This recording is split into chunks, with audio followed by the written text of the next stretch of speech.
Direction New York à présent, on retrouve Grégory Volokhin en duplex, le président de Mescard Financial Services. Grégory, un mot encore rapide, mais c'est vrai que cette élection présidentielle française, on va dire qu'elle participe ou elle soutient un environnement qui était déjà un environnement plutôt optimiste.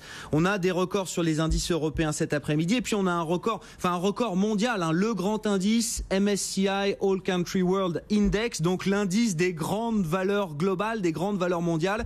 Lui aussi est sur des niveaux records. Alors aujourd'hui aidé par l'élection présidentielle française, mais ça n'est pas que ça. Ça veut dire qu'on a quand même des marchés qui sont bien portants partout dans le monde.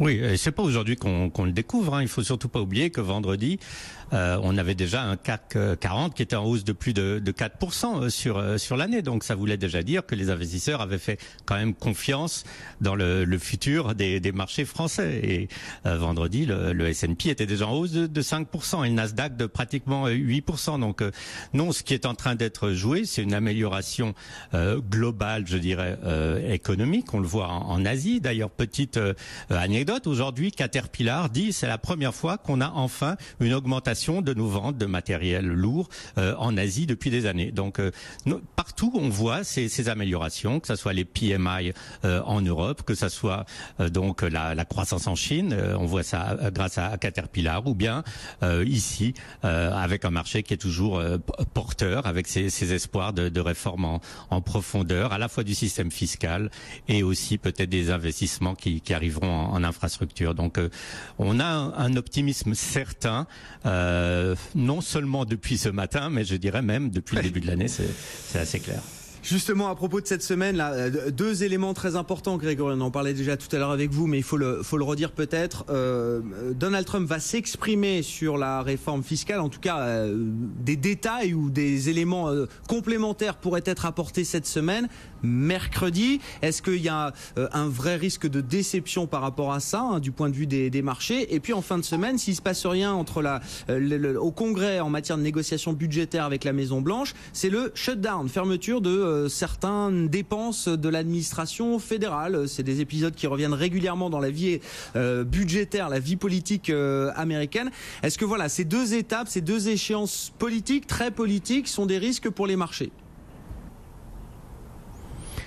Mais je vous dirais, le fait d'avoir ces risques n'inspire en tout cas pas les investisseurs à sortir du marché. C'est un peu ce que vous disiez tout à l'heure. C'est pas parce qu'il y a un risque politique en Italie maintenant qu'il ne faut pas investir dans les marchés européens. Donc je dirais, c'est exactement le même raisonnement. Il pourrait y avoir un shutdown du gouvernement à la fin de la semaine. Il y en a eu assez régulièrement. Il faut le savoir que sous Obama, il y en a eu 3 en fait, et que les 3 fois que le marché a été face à ce shutdown du gouvernement, le marché a monté les 3 dernières fois.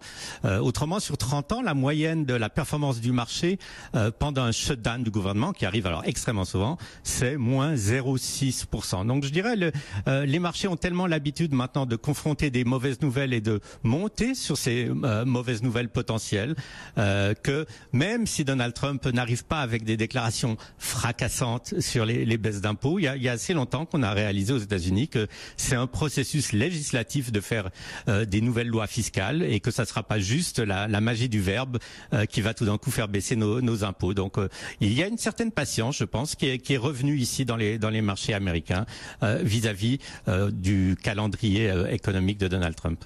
Merci beaucoup Grégory. Bonne séance à vous à New York. Grégory Volokhin qui nous accompagne chaque après-midi pour commenter, décrypter pour nous les enjeux de ces marchés américains, des marchés US qui se portent très bien. On gagne plus de 1% sur les principaux indices. L'ensemble